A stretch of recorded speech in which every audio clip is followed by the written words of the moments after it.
Hello everyone, welcome to this direct speech and indirect speech class.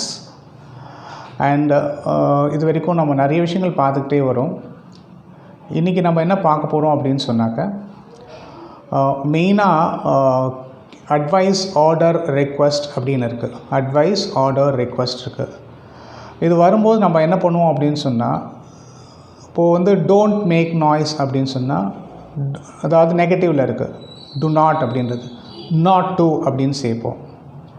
அதே மாதிரி to அப்படின்றத அந்த வேர்புக்கு முன்னாடி சேர்ப்போம். இது வந்து மெயினாக அந்த ஆர்டர் அட்வைஸ் ரெக்வெஸ்ட் அப்படின்னு வரும்போது வரும். வாக்கிய அமைப்பு முறை பார்க்கும்போது உங்களுக்கு கிளியராக புரியும். Report the following in indirect speech. The teacher said to him, "Don't read so fast." The teacher said to him. This is in past tense. அதாவது எப்படி இருக்குன்னு சொன்னால், ரிப்போர்ட்டிங் வேர்ப் அப்படின்றது பாஸ்ட் டென்ஸில் இருக்குது. ஓகே, அது கிளியராக இருக்குது. டோன்ட் ரீட் ஸோ ஃபாஸ்ட், ரொம்ப வேகமாக படிக்காத. To not read so fast. இப்போ வந்து இந்த சென்டென்ஸ் எப்படி இருக்குன்னு சொன்னாக்க, ரிப்போர்ட்டட் வேர்ப் வந்து ப்ரெசன்ட் டென்ஸில் இருக்குது. ஸோ இது வந்து பாஸ்ட் டென்ஸாக மாறணும். இதுதான் நம்ம மைண்டில் ஃபிக்ஸ் ஆகணும். ஓகே, டோன்ட்டுன்னு வரும்போது நாட் டு அப்படின்றத சேர்ப்போம். அப்புறம் டீச்சர் சொல்கிறாங்க அப்படின்றதுனால teacher said to him, teacher வந்து சொன்னால் என்ன, advice. The teacher advised him not to read fast. The teacher advised him not to read fast. He set to me, அவன்கிட்ட சொன்னான். வெயிட் அன்டில் ஐ கம், நான் வரும் வரை காத்திரு அப்படின்னு அவன் சொன்னான். Come, wait until I come. கம்ன்றது ப்ரெசன்ட் டென்ஸ். ஸோ அது பாஸ்ட் டென்ஸாக சேஞ்ச் ஆகும். எப்படி ஆகும்? He asked me to wait until he came. அவன் வர வரைக்கும் என்ன வெயிட் பண்ண சொன்னான் அப்படின்ற மாதிரி வரும். He asked me to wait until he came. ரைட்டா?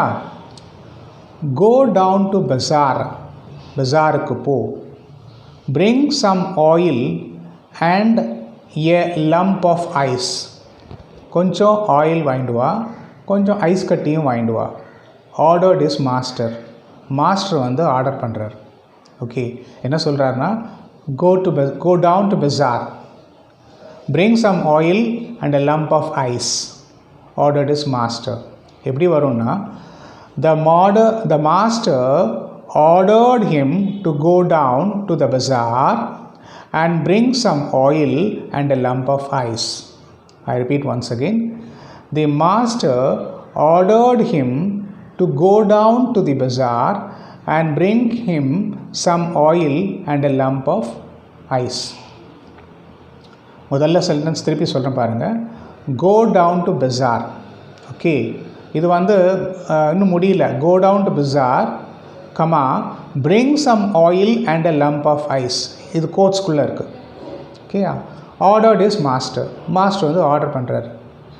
எப்படி சொல்லலாம் அப்படின்னு சொன்னால், the master ordered him to go down to bazaar and bring him, அவருக்கு வேணும் என்ன கேட்குற, bring him some oil and a lump of ice.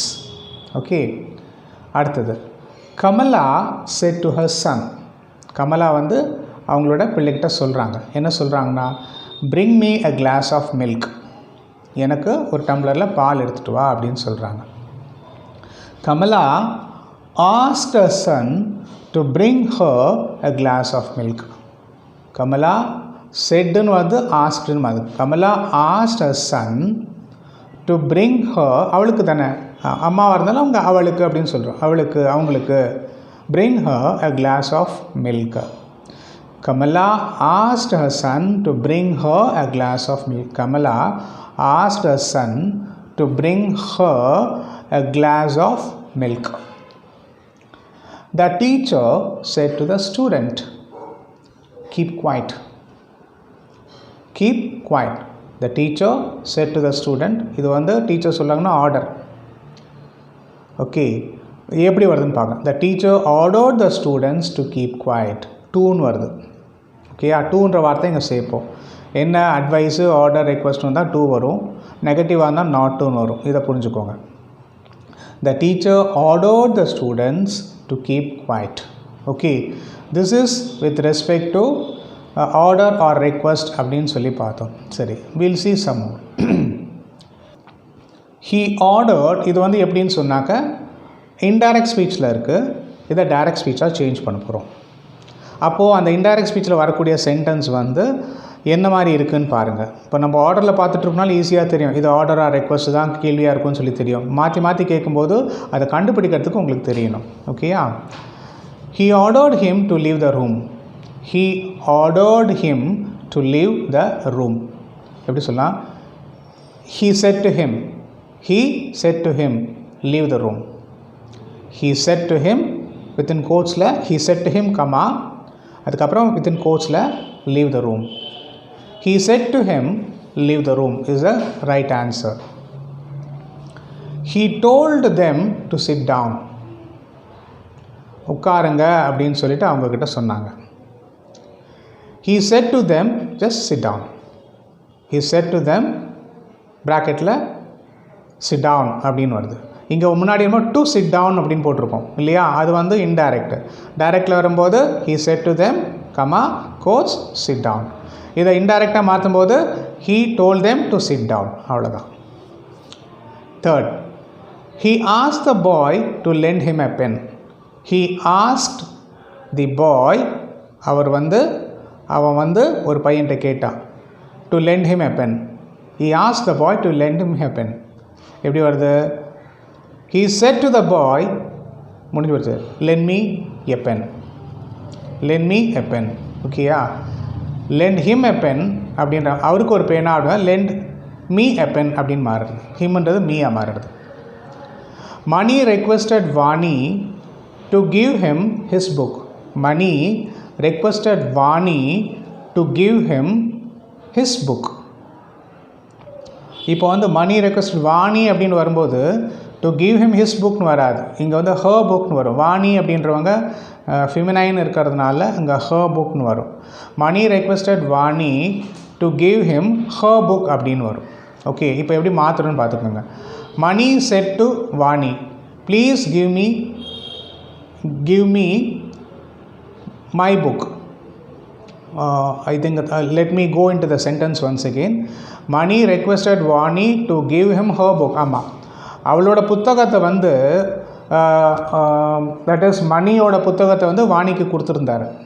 மணி வந்து அவரோட புத்தகத்தை வாணிக்கு கொடுத்துருந்தாரு. திருப்பி அந்த கிவ் ஹிம் ஹர் புக்னு வருது, ஹிஸ் புக் தான் வரும். Okay, Mani requested Vani to give him his book, அவரோட புஸ்தகம். திருப்பி அகெயின் எக்ஸ்பிளைன் பண்ணுறேன், நோ கன்ஃபியூஷன். மணின்றவர் இருக்கார், அவங்க வந்து வாணின்னு ஒருத்தவங்களுக்கு புஸ்தகம் கொடுக்குறாங்க.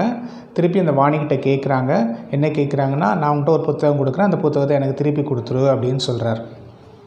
ஓகே, ஸோ அதனால் வந்து என்னோடய புத்தகம் மணியோட புத்தகம் தான், அது வாணியோட புத்தகம் கிடையாது. வாணிகிட்ட கொடுத்துருக்கார், அப்போது வந்து திருப்பி எனக்கு கொடுக்கும்போது என்னுடைய புத்தகத்தை எனக்கு கொடு அப்படின்ற மாதிரி சொல்கிறார். Okay, Mani said to Vani, please give me my book, தயவுசெய்து என்னோடய புக்கை எனக்கு கொடுத்துரு அப்படின்னு சொல்கிறார். Okay, father forbade the child to sit there. forbade the child to sit there.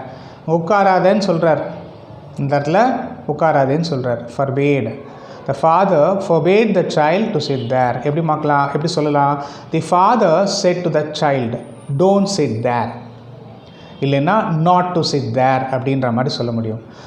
the father forbade the child to sit there. to sit அப்படின்ற வருது. இப்போ அந்த டு சிட் அப்படின்றது வரும்பொழுது டோன்ட் அப்படின்ற மாதிரி தான் வரும், டோன்ட் சிட் தேர் அப்படின்ற மாதிரி வரும். The father said to the child, don't sit there.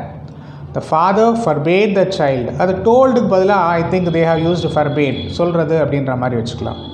The father forbade the child to sit there. The father said to the child, don't sit there. இந்த செட் அப்படின்ற வார்த்தைக்கு வந்து ஃபொபேட் அப்படின்னு சொல்லியிருக்காங்க. Even I myself got a bit confuse இந்த preliminary stage. சொல்கிறது தான் சைல்ட்கிட்ட சொல்கிற விதம் அப்படின்னு இருக்கு இல்லையா, அப்படி சொல்லும்பொழுது அந்த இடத்துல உட்காராத அப்படின்னு சொல்கிறாரு. the father said to the child, don't sit there அப்படின்னு சொல்லிட்டு. Okay, so these are the sentences which we have seen today. That is ஒரு டைரக்ட் ஸ்பீச்சில் இருக்கிறத இன்டைரக்ட் ஸ்பீச்சாக மாற்றுறது, இன்டைரக்ட் ஸ்பீச் இருக்கிறத டைரக்ட் ஸ்பீச்சாக மாற்றுறது, with reference to advice, order or request அப்படின்ற மாதிரி வர முடியும். எந்த மாதிரி வாக்கியங்கள்லாம் இது வருது அப்படின்றத பார்க்கலாம். ஓகே, அண்ட் சில விஷயங்களை வந்து நான் சொல்லிகிட்டே வரும்போது my mind is preoccupied with earlier one வரும்போது சம்டைம்ஸ் கொஞ்சம் சின்ன எரர் இருந்ததுன்னு சொன்னால் அப்புறம் நான் கரெக்ஷன் பண்ணியிருப்பேன், அதை பார்த்துக்கோங்க நீங்கள். ஓகே, அந்த கிளாஸ்லேயே கரெக்ஷன் பண்ணியிருப்பேன். Okay, so just go through these what you call speech, இந்த டைரக்ட் ஸ்பீச் வரதை பாருங்கள், ப்ராக்டிஸ் பண்ணுங்கள். முன்னாடி சொன்னக்கூடிய ரூல்ஸ் இல்லாமல் ஒரு வாட்டி ரீகலெக்ட் பண்ணி பார்த்துக்கிட்டே வாங்க. Definitely you will be able to, இந்த டைரக்ட் ஸ்பீச் இன்டைரக்ட் ஸ்பீச் வந்தாலே உங்களுக்கு அந்த பயம் அப்படின்றது போயிடும், அதில் ஒரு தெளிவு கிடைக்கும். அது ஒன்று நல்லா புரிஞ்சுக்கலாம் நீங்கள். மீண்டும் அடுத்த வகுப்பில் உங்கள் எல்லோரும் சந்திக்கிறேன். அது வரைக்கும் இட்ஸ் பாய் ஃப்ரம் வெங்கட்.